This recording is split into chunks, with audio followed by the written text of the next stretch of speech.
Hello and welcome to Content News of Cần Thơ Radio and Television Station. Here are today's headlines. Several important decisions garnered the expectations and support of voters nationwide at the 7th session of the 15th National Assembly. The minimum required social insurance payment period is reduced from 20 years to 15 years.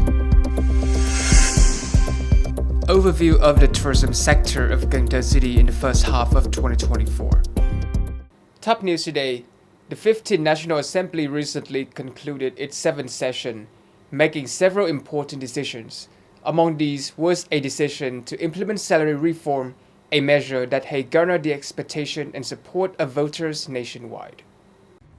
Through the general resolution of the session, the National Assembly resolved to fully implement two aspects of salary reform in the enterprise sector in accordance with Resolution Number 27. These include adjusting the regional minimum wage according to the Labor Code, an average increase of 6%, effective from July 1, 2024, and regulating the salary mechanism for all state enterprises, effective from January 1, 2025. A key highlight is the adjustment of the base salary from 1.8 million Vietnamese đồng to 2.34 million Vietnamese đồng per month, a 30% increase effective from July 1, 2024. Additionally, current pensions and social insurance benefits as of June 2024 will be adjusted to increase by 15%. Similarly, referential benefits for meritorious individuals and social benefits will see increases of 35.7% and 38.9% respectively. The Ministry of Transport has repeatedly undertaken dredging projects on the Định Cần Thơ channel, but these efforts only remains effective for about 1 to 2 months before the channel becomes silted up again. This resulted in significant difficulties in high costs in maintaining the necessary depth for large ships to navigate. On August 4, 2022, the People's Committee of Cần Thơ City, under the direction of the Prime Minister, instructed the Ministry of Transport to collaborate with the Ministry of Natural Resources and Environment and develop the dredging suitable for product recovery of the Định Cần Thơ Navigation Channel project. 9 businesses were invited by the City Committee to gather necessary information for in-depth research, aiding the Ministry of Transport in preparing a feasibility study report for approval. Currently, 3 enterprises have outlined their in-depth research reports based on the Vietnam Maritime Administration framework. Cần Thơ Maritime Port Authorities is reviewing these reports for potential approval, allowing for enterprises to proceed with the survey work in preparation for comprehensive research. Last week, rice prices in the Mekong Delta region remained largely stable. There was a slight increase in export rice prices following the Philippines' decision to reduce rice import taxes. Last week, Vietnam's 5% broken rice was sold at $575 to $580 a ton on June 27, up from $570 a ton a week earlier, yet still approximately $18 cheaper than Thai rice. According to the Ministry of Agriculture and Rural Development, the country planted over 5 million hectares in the first half of the year, a nearly 1% increase from the previous year. Harvested area reached 3.48 million hectares, up by 0.5%, with an average yield exceeding 67 tons per hectare, an increase of 0.7 tons per hectare. Total output from the harvested area surpassed 23 million tons, a nearly 2% rise. Additionally, businesses exported 4.68 million tons of rice in 6 months, marking a 10% increase from the previous year, valued at nearly $3 billion, up by 32%. The Inspection Committee of Ninh Kiều District Party Committee held a conference to review inspection and supervision activities for the first half of 2024 and to outline tasks for the remaining 6 months of the year.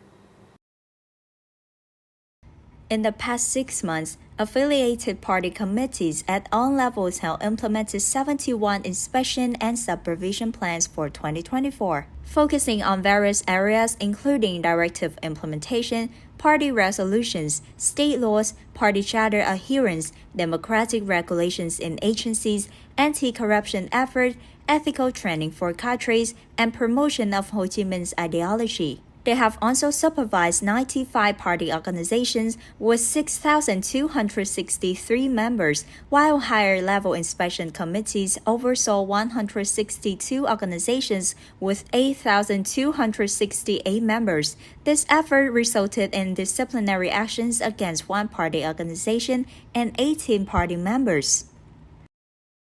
The Vietnam Fatherland Front Committee of Ô Môn District recently held a preliminary conference to review the activities of the first 6 months of 2024.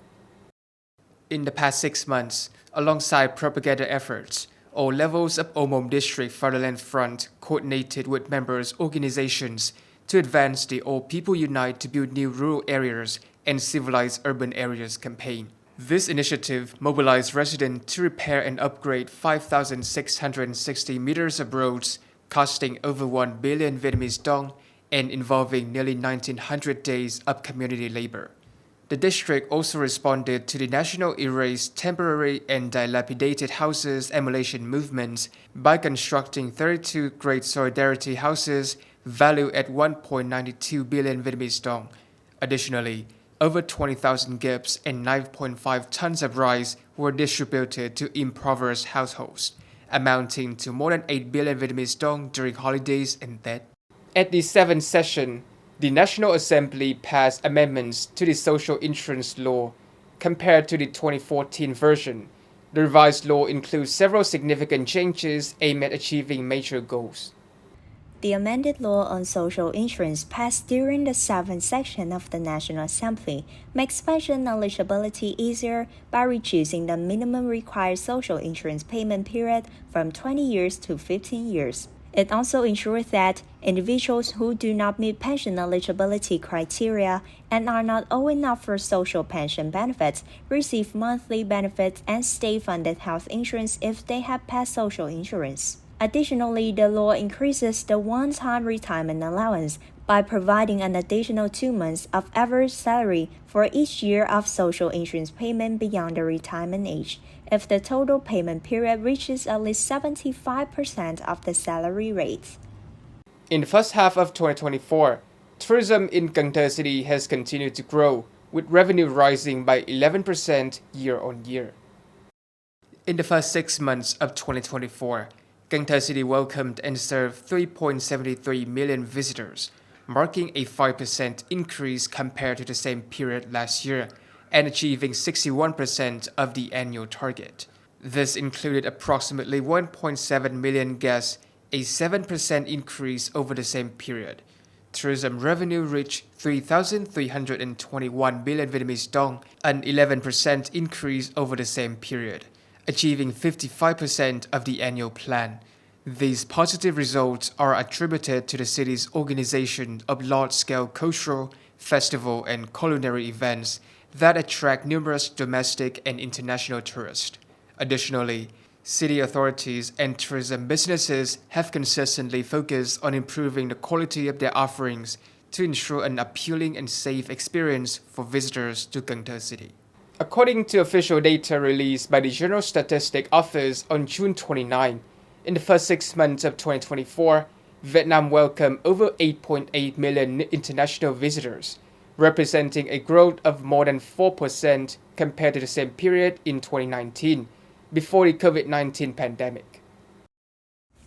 Out of the 8.8 million international visitors, nearly 84% arrived by air, more than 14% arrived by road, and nearly 2% by sea.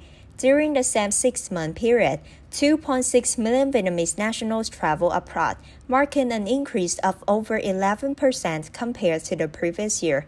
Revenue from the accommodation and food services is projected to rise by more than 15%, while tourism-related income is expected to surge by over 37% compared to the same period last year.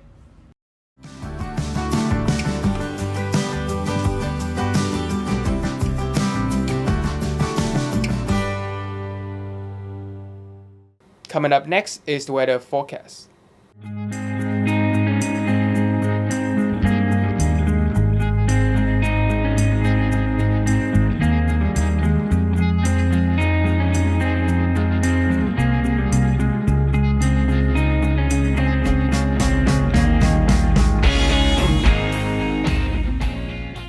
Thank you so much for watching, and I'll see you next time.